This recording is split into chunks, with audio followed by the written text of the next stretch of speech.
दोस्तों फाइनली पाकिस्तान ने अपना T20 स्क्वाड अनाउंस कर दिया 15 रुकनी श्रीलंका के खिलाफ 3 T20 मैचेस के लिए।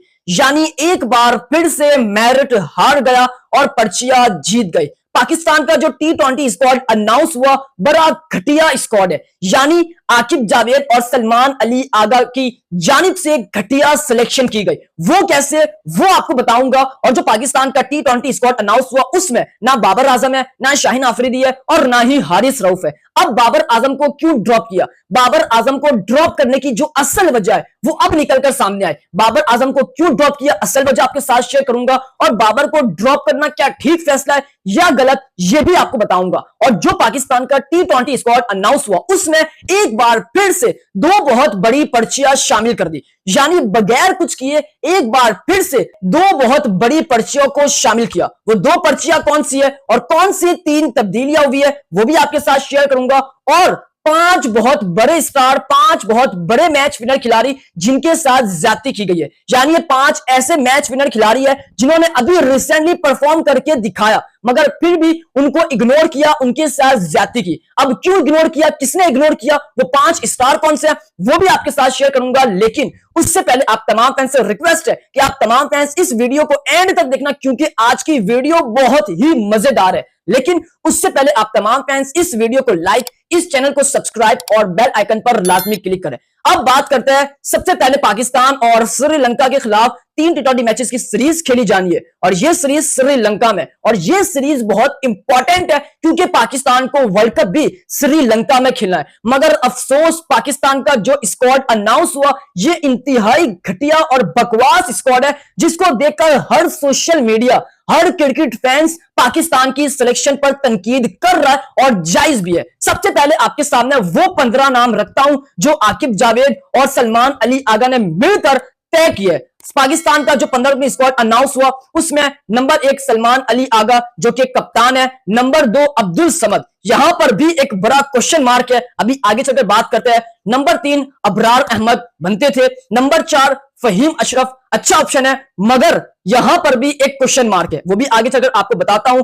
नंबर 5 फहर जमान को लेकर भी एक बड़ी अंदर की अपडेट आपको बताऊंगा आगे चलकर। उसके अलावा नंबर 6 ख्वाजा नाफे, अच्छा नाम है मगर अभी नहीं बनते थे। सबसे ज्यादा मैंने ख्वाजा नाफे को बैक किया अपने चैनल पर क्योंकि ये एक बेहतरीन टैलेंट है मगर अभी नहीं बनते थे। क्यों नहीं बनते थे, ये क्या सिलेक्शन है, ये भी आपको आगे चलकर बताऊंगा। उसके अलावा नंबर 7 मोहम्मद नवाज जो कि 100% डिजर्व करते हैं पाकिस्तान के T20 स्क्वाड में। नंबर 8 सलमान मिर्जा, ये एक ऐसा नाम है जिसको लेकर मुझे बहुत बड़ी खुशी हुई।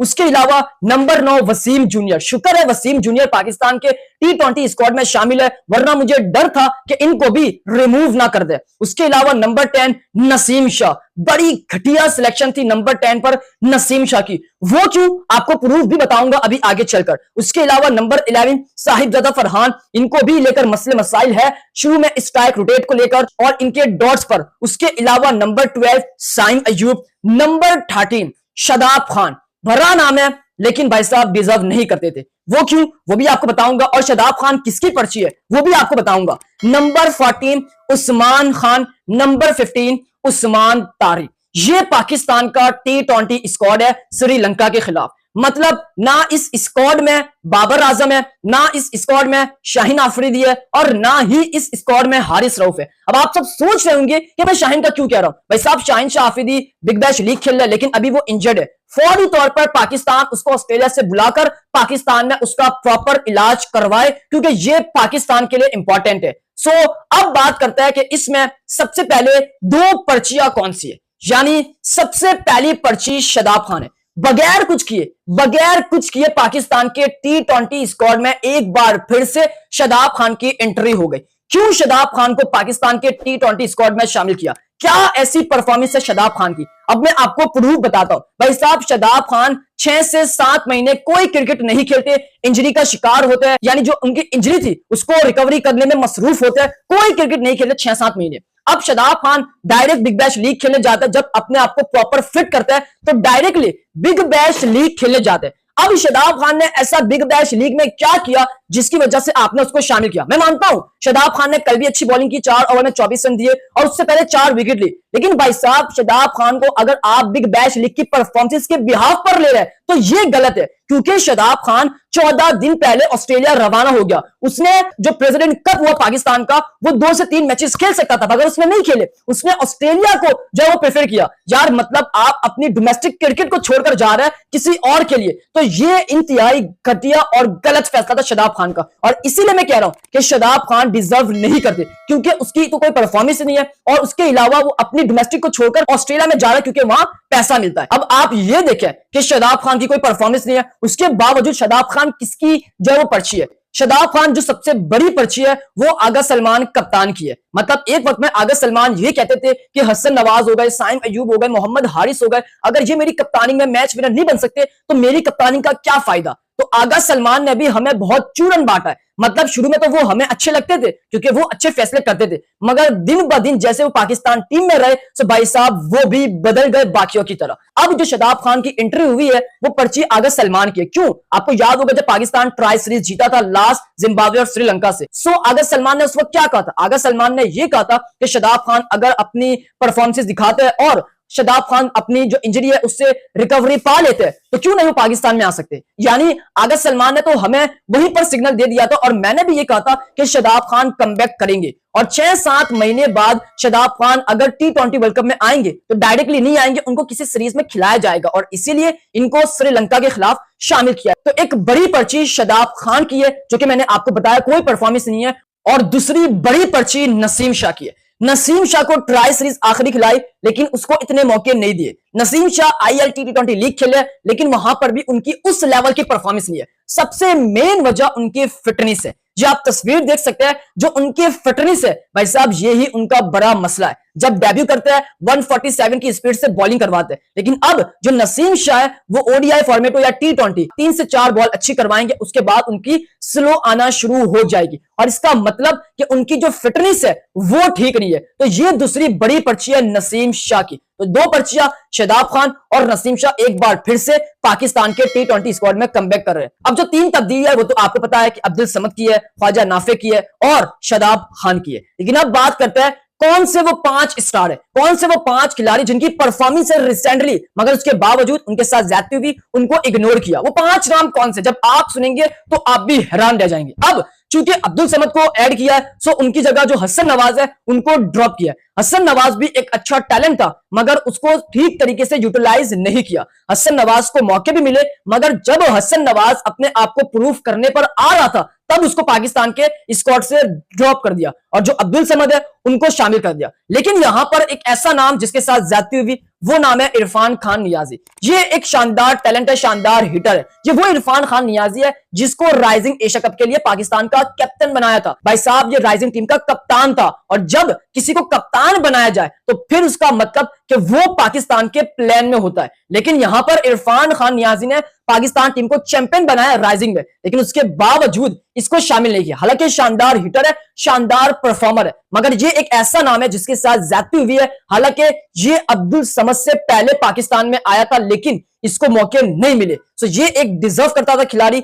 ये एक ऐसा नाम था जिसके साथ ज्यादती हुई है जिसको इग्नोर किया। अब जो दूसरा नाम है जिसके साथ ज्यादती हुई है वो नाम मां सदाकत है। ख्वाजा नाफे को शामिल किया, अच्छा नाम है, लेकिन मैं क्यों कह रहा हूं कि अभी ख्वाजा नाफे को शामिल नहीं करना चाहिए था। मां सदाकत इनसे बेहतर थे। अब क्यों? ख्वाजा नाफे को मैंने बहुत सपोर्ट किया और करता भी रहूंगा, अच्छा टैलेंट है। अब ख्वाजा नाफे को आप किस नंबर पर खिलाएंगे? नंबर 3 पर, क्योंकि फखर जमान नंबर 5 पर आते हैं। खुदा ना खास्ता ख्वाजा नाफे 2 इनिंग में अच्छा परफॉर्म कर जाते हैं, 50-50 की इनिंग खेल जाते हैं, या अगर 100 कर जाते हैं तो फिर आप किसको ड्रॉप करेंगे? क्या फखर जमान को? क्या बाबर आजम को? आप तो अगर उनको ड्रॉप नहीं करेंगे तो फिर ख्वाजा नाफे का आप नंबर चेंज करेंगे। यही मसला है कि एक अच्छा खिलाड़ी जिसको आप ड्रॉप कर देंगे सीनियर खिलाड़ी के लिए तो फिर उस बच्चे का जो है वो टैलेंट जाया होगा, उसका जो मुराल है वो नीचे आएगा। यानी ख्वाजा नाफे एक ऐसा टैलेंट है, अगर आप उसको नंबर 3 पर खिलाते हैं, परफॉर्म करता है, तो फिर आप किसको ड्रॉप करेंगे? आप ड्रॉप ख्वाजा नाफे को ही करेंगे।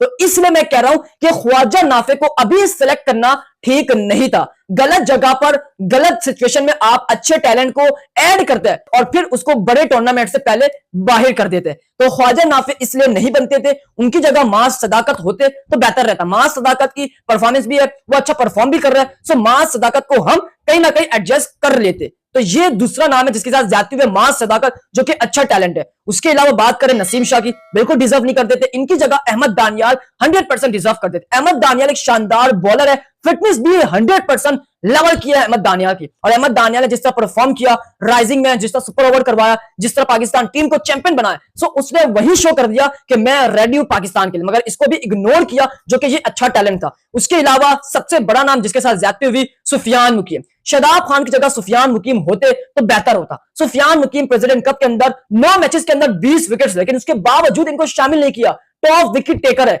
इसका मतलब जो डोमेस्टिक है वो उसकी अहमियत नहीं है पाकिस्तान इंटरनेशनल में, क्योंकि डोमेस्टिक में पाकिस्तान के बड़े बड़े खिलाड़ी नहीं खेलते, पाकिस्तान के यंग बच्चे खेलते हैं, लेकिन उनको पाकिस्तान टीम में लाया नहीं जाता। और जब लाया जाता है तो बड़ी टीम के खिलाफ या बड़े टूर्नामेंट में जब प्रेशर ज्यादा होता है, तो सुफियान मुकीम डिजर्व करते थे, इनके साथ भी जाती हुई। उसके अलावा आप देखें अब्बास आफरीदी के साथ भी ज्यादती हो रही है। अब्बास आफरीदी भी एक शानदार ऑलराउंडर है, फहीम अशरफ की जगह अगर अब्बास आफरीदी होते तो बेहतर रहता। अब जो फहीम अशरफ है वो फास्ट के खिलाफ शानदार परफॉर्म करते हैं, फास्ट पिचेस पर शानदार परफॉर्म करते हैं, लेकिन स्पिन पिचेस पर स्पिनर के अगेंस्ट फहीम अशरफ फ्लॉप होते हैं। और श्रीलंका में पाकिस्तान का T20 वर्ल्ड कप है, श्रीलंका के खिलाफ पाकिस्तान की जो सीरीज है वो श्रीलंका में, जो कि स्पिन पिचेस है, तो यहां पर फहीम फ्लॉप होंगे और यहां पर अब्बास का होना बेहतर था। तो इरफान खान नियाजी, अब्बास आफरीदी, मास सदाकत, अहमद दानिया, सुफियान मुकीम, इनके साथ बड़ी ज्यादती हुई। आपको क्या लगता है ये 5 नाम होने चाहिए पाकिस्तान के स्क्वाड में या नहीं, इस बारे में आपने लाजमी मेंशन करना है। अब जो फखर जमान को लेकर मैंने आपको कहा कि अंदर की खबर आपको बताता हूं। फखर जमान चाहे अच्छा परफॉर्म करे या ना करे, इनका T20 वर्ल्ड कप आखिरी है, इसके बाद आपको T20 फॉर्मेट में नजर नहीं आएंगे। ओडीआई में मैं तो यही कहूंगा कि फखर जमान खेले और उसी पर तवज्जो दे, क्योंकि फखर जमान ओडीआई का बड़ा खिलाड़ी है। सो T20 वर्ल्ड कप फखर का ये आखिरी टूर्नामेंट है, चाहे वो अच्छा परफॉर्म करे या ना करे। अब बात करते हैं बाबर आजम की, कि बाबर आजम को क्यों ड्रॉप किया, असल वजह क्या है, और क्या बाबर को ड्रॉप करना ठीक फैसला है या नहीं। सबसे पहले जो बाबर आजम को ड्रॉप किया, जब बाबर का खुद का फैसला है बिग बैश लीग खेलने का, तो ये गलत फैसला है, क्योंकि श्रीलंका के खिलाफ श्रीलंका में सीरीज पाकिस्तान के लिए इंपॉर्टेंट है और यहां पर बाबर का होना लाजमी था। अब आप देख ले बिग बैश लीग में स्मिथ हो गए, स्टार्क हो गए, बड़े मेन खिलाड़ी अपनी सीरीज खेल रहे इंग्लैंड के खिलाफ एशिज की। हालांकि ऑस्ट्रेलिया जीत गई है सीरीज, मगर फिर भी उनके खिलाड़ी बिग बैश लीग में नहीं आए, पूरी सीरीज के बाद आएंगे। सो फिर जो पाकिस्तान है वो ऑस्ट्रेलिया को इतना क्यों अहमियत दे रहा है, अब ऑस्ट्रेलिया हमें कुछ दे रहा है या नहीं, ये तो आने वाला वक्त बताएगा। मैंने आपको 2 हफ्ते पहले बताया था कि ऑस्ट्रेलिया पाकिस्तान की एक बड़ी डील हो रही है,